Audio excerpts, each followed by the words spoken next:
For those who must have seen the trending picture of Congolese fans at the last African Cup of Nations 2025-2026 in Morocco in the Northern African region and are wondering where these images came from, that is Patrice Lumumba, the former and the first Prime Minister of the Independent Democratic Republic of the Congo, DRC, who took office on June 30th, 1960. Something happened immediately after the independence. There was significant unrest, including an army mutiny. Patrice Lumumba was sworn in as the Prime Minister of Congo DR on June 24, 1960, and he served as the very first Prime Minister of the Democratic Republic of the Congo until his dismissal on September 5, 1960, a tenure of just over 2 months. His government faced immediate crises, including military mutiny and secessionist movement, exacerbated by foreign interests, US and Belgium, fearing his nationalist stance. He was a strong, charismatic and vocal nationalist who put Congo first and was building a strong Congolese ideology to run and govern Congo with what Congo stands for, not with what the Western states think of how Congo should work or be governed. There was a power struggle with President Kasavubu, supported by external actors, which led to his disposition and arrest. While in the parliament in Congo, there was a following breakdown in the coalition government and Lumumba's decision to seek Soviet aid during the Congo crisis due to the propaganda that had been pushed against him. President Kasavubu announced over the radio that he had dismissed Lumumba and several ministers. Lumumba rejected his dismissal, arguing that it was unconstitutional and in turn tried to dismiss Kasavubu, leading to a major political stalemate. Congo was on fire in the process. Now, to put a stop to this, the deadlock ended when Colonel Joseph Mobutu, later Mobutu Sese Seko, launched a military coup on September 14, 1960, neutralizing both Lumumba and Kasavubu with support from the US and Belgium. Following his removal, Lumumba was placed under house arrest. He was later captured and brutally killed on January 17, 1961, in a very highly controversial judgment that sentenced him. Lumumba, Mpolo, and Okito were put up against a tree and shot one at a time. The execution is thought to have taken place on January 17, 1961, between 2140 and 2143, according to a later Belgian parliamentary inquiry. Remember, as of 1960, the international gold price hovered around $35.0875 per fine ounce, and Congo's total mineral wealth, while not specifically for 1960, is noted to be estimated at $24 trillion in modern terms. After the death of Lumumba and his colleagues, something that had been described as one of the most controversial and significant events that sparked the debate, which is still happening today, occurred.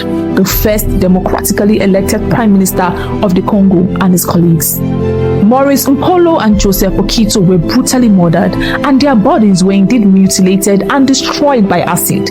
After their bodies were destroyed by acid in what had been a typical way of trying to wipe out his identity, his personality, his imagery, his entirety, to destroy him and his existence. But something significant happened. Patrice Lumumba during his life had a crown of golden teeth, but the teeth refused to be destroyed. Many controversial excuses include the reason for the tooth survival was due to the extreme chemical resilience of dental enamel and the deliberate decision by a Belgian officer to keep it as a trophy. The other scientific explanation was that the tooth in question was a gold-capped molar, while concentrated sulfuric acid is an extremely potent dehydrating and oxidizing agent capable of breaking down organic tissue, bone, and soft tissue. Tooth enamel is highly resistant to acid dissolution compared to other body parts. The enamel acts as a protective layer, and the gold crown likely provided additional shielding against the acid.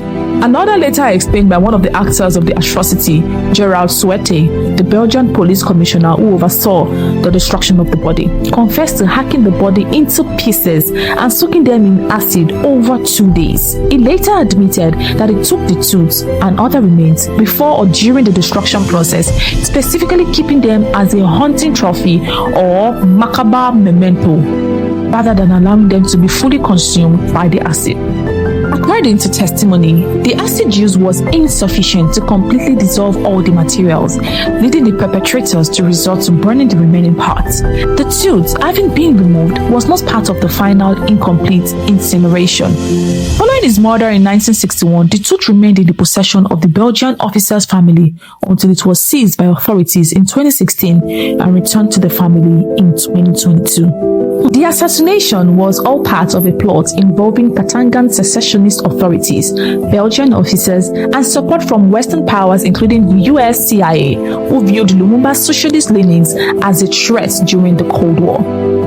As claimed by General Observation and other inquiries, reports from the 2001 Belgian parliamentary inquiry, a major inquiry concluded that Belgian government officials held moral responsibility for Lumumba's death, implicating King Baudouin for knowing but not acting, and ministers for failing to ensure his safety after his transfer to Katanga. In 2011, a lawsuit ensued. For the purpose of history, let's note that Lumumba's children filed a complaint in Belgium, accusing Belgian state agents of war crimes, seeking further clarification beyond moral responsibility. Please remember to subscribe to our confidential history channel, where we delve deep into educational research for the purpose of knowledge sharing and accountability in information accuracy. Our goal is to set standards when it comes to history and knowledge. Let's proceed. Another piece of information to add is that the Commissioner of Police, Gerald Soete, who tagged Patrice's teeth as the trophy during this process, took at least one, possibly two gold cap teeth and some bullets from the body. He later told author Luto DeWitt that he kept them as a kind of trophy.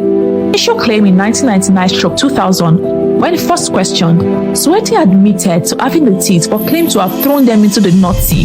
This was proven false in 2016 when one of Soete's daughters showed a gold tooth believed to be Lumumba's to journalists.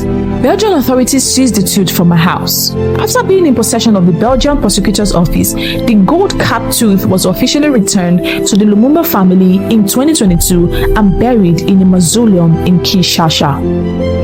For the record, after years of legal and diplomatic requests from Lumumba's family, Belgium officially returned the tooth to his children during a ceremony in Brussels on June 20th, 2022. The tooth was flown back to the Democratic Republic of Congo, DRC, and taken on a nationwide tour. It was finally laid to rest on June 30th, 2022 in a specially built mausoleum at the Enchanteur de Limete in the capital, Kinshasa. Till date, the vast untapped wealth of the DRC holds an estimated $24 trillion in untapped mineral deposits, including gold, making it potentially the world's richest country in resources. This story will be continued. Please stay tuned to our channel. Please like, subscribe, and share. Thank you.